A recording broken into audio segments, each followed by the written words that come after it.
So being a penguin keeper is an incredibly unique role, which has taught me so much, especially how being able to learn from these wonderful birds and think beyond the aquarium can allow us to gain critical insights, life-saving insights into how to better protect our penguins and their environment.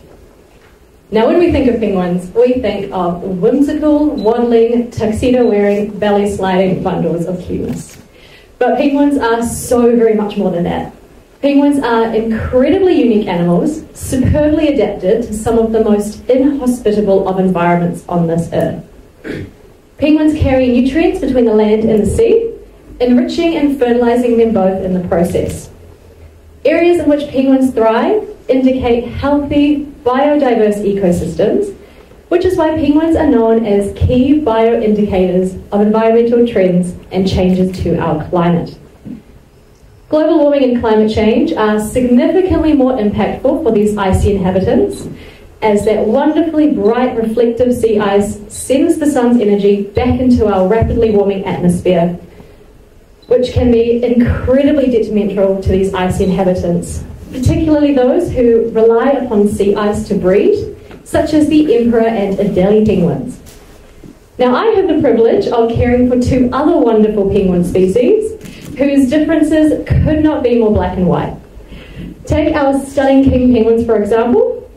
So the king penguins, with their beautiful sunrise feather coloration, were actually the species in which the exact molecular mechanism for preserving undigested fish in their stomachs for weeks at a time in anticipation for feeding newly hatched chicks was first discovered.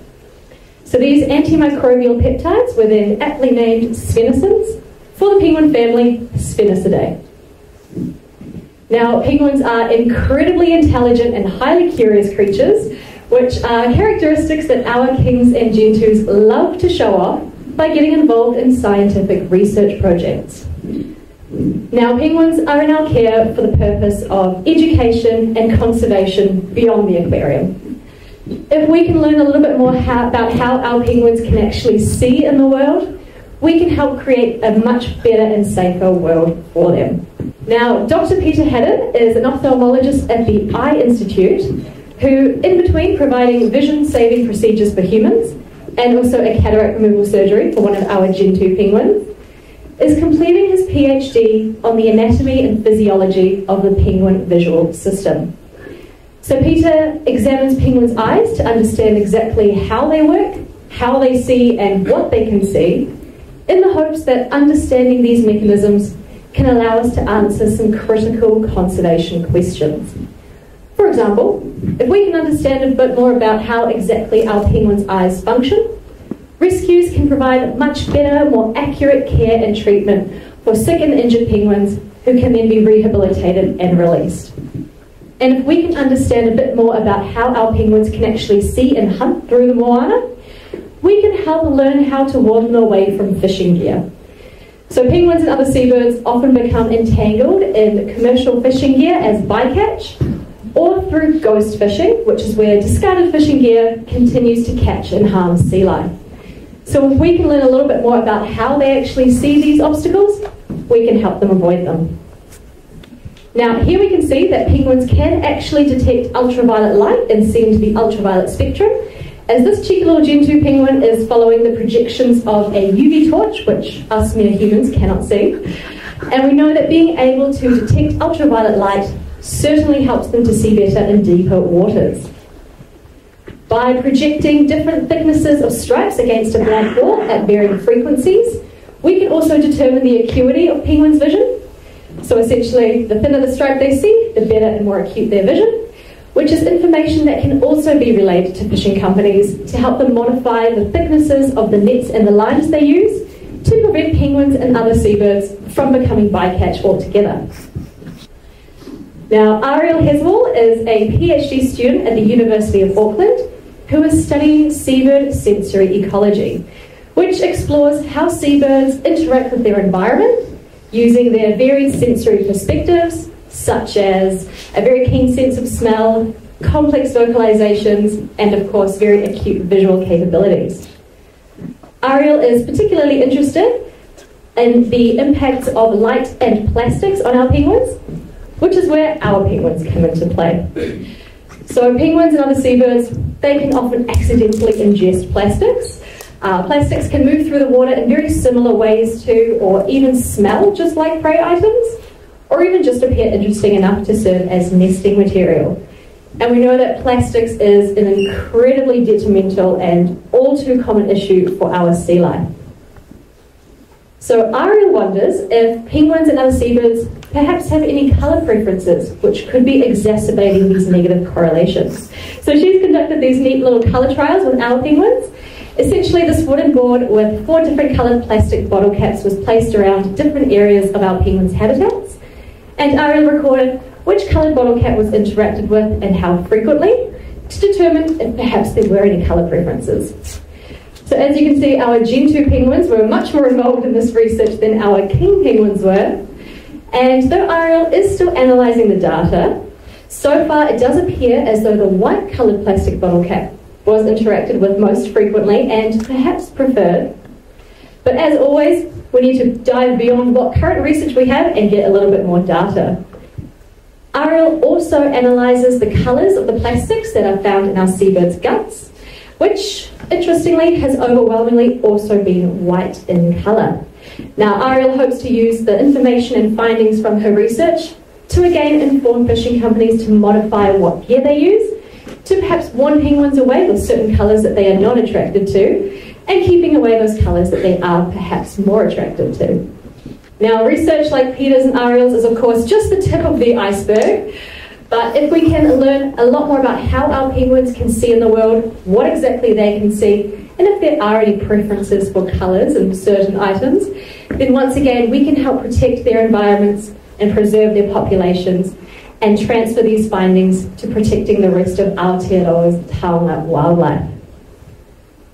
Now, Aotearoa is a truly remarkable place for so many reasons, one of which being that we are the penguin capital of the world. Now, what this means is that we are lucky enough to have the greatest number of penguin species visiting our shores, which just means that we have that much more duty to protect these wonderful manu.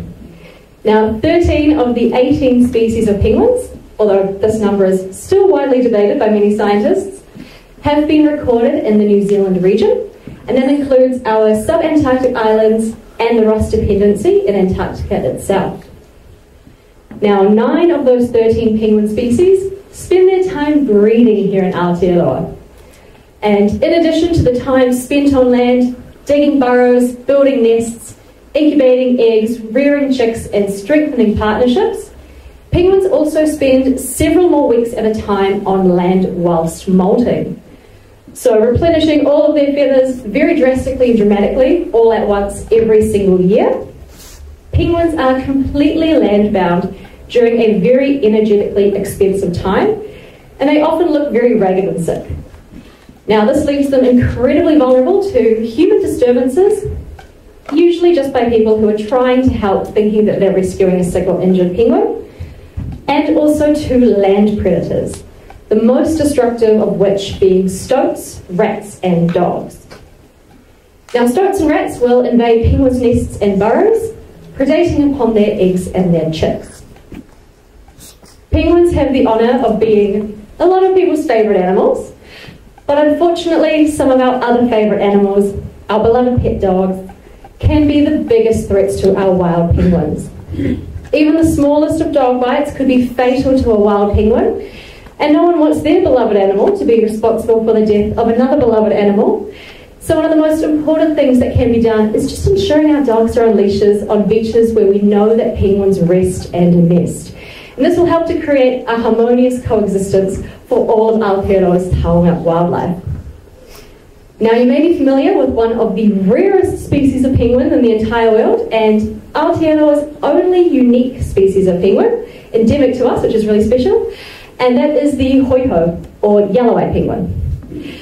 Now, the hoiho are a major focus for us because they are considered endangered by the International Union for the Conservation of Nature on the IUCN Red List, and there are only very few thousand breeding pairs remaining.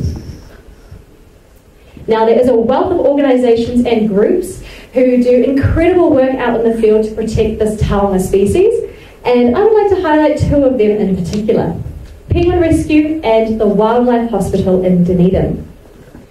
Penguin Rescue, they create sanctuary for penguins.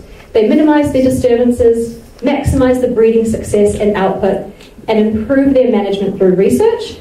And they've also got a really neat little live stream where you can tune in and watch the penguins returning to their nest sites after a day at sea. The Dunedin Wildlife Hospital treat and care for over 600 sick and injured native wildlife every single year, ranging from the tiniest of geckos to the mightiest of New Zealand sea lions, and over 200 hoiho in between. So these two organisations are truly critical for the conservation of Aotearoa's taonga wildlife.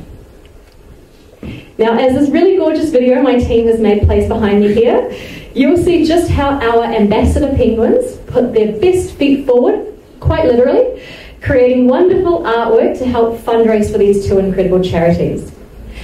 I'm immensely proud of the team, of the mahi that my team have put into this very unique conservation fundraising initiative, and it really just highlights what incredible results can be achieved when we think outside the box, beyond what we typically imagine when we think of enriching experiences for our animals, science communication, raising awareness, and conservation education. Now, through Penguins for Penguins, we have raised over $5,000 for native wildlife conservation for these three charities since our launch in April on World Penguin Day. And so often, the topic of conservation can feel quite doom and gloom. So it is really, really important for us to focus on these positive aspects and success stories to help us fuel our fire to continue to protect what needs protecting. Now, our generation can often feel a little bit lost for our place in this world, often thinking, what is there left to discover when we learn of all of the monumental discoveries and inventions of decades past? But there is quite literally an entire ocean and beyond left to discover, and our knowledge is constantly evolving and changing with the world. So all that we know and all that we think we know really is just the tip of the iceberg. Thank you.